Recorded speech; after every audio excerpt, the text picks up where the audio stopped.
Step 1। सबसे पहले आप अपने मन में कुछ पैसे सोच लो, चाहे वो 1 से लेकर लाख तक कितना भी सोचें, 10 रुपये, 20 रुपये, 50 रुपये, जो भी सोचें, आप अपने मन में अपना कुछ अमाउंट सोच लीजिए। स्टेप 2। अब आपने जितना अमाउंट, जितने पैसे अपने सोचे हैं, उतने ही अपनी अम्मी के सोच लो। दोनों के बराबर बराबर सोचने हैं आपको। स्टेप 3। अब आप 100 रुपये उनमें मेरे सोच लीजिए और तीनों को जोड़ दीजिए।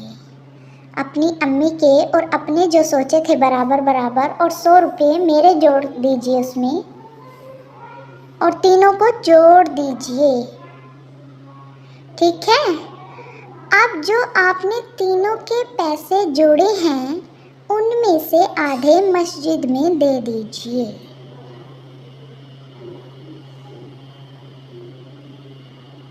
तीनों का जोड़ उनका आधा करके मस्जिद में दे दीजिए। मस्जिद में देने के बाद अपनी अम्मी के जो पैसे सोचे थे वो जो के तो अपनी अम्मी को दे दीजिए।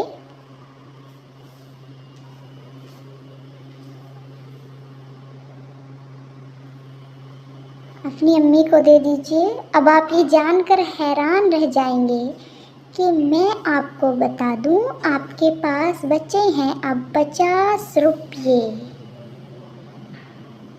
ओनली 50 रुपये आपके पास बचे हैं। अगर सच में आपके पास 50 रुपये ही बचे हैं और आपको भी जानना है कि ये कैसे पता चलता है, तो मैं आपको ये बता देती हूँ कि वेट प्लीज़ वेट, कि आपको करना ये है कि जितने पैसे आप अपने बताओगे, आपके दोस्त के पास उसके आधे ही पैसे बचेंगे, चाहे वो अपने कितने भी पैसे सोच ले।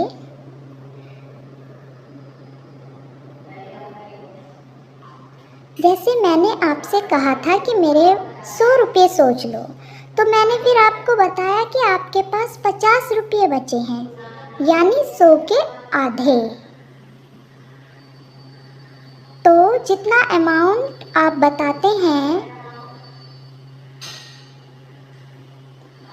उसके आधे ही बचते हैं। जैसे आप अपने 200 रुपये बताते तो आपके दोस्त के पास 100 रुपये बचते, आप 500 बताते 250 बचते, इस तरह आधे ही बचते हैं।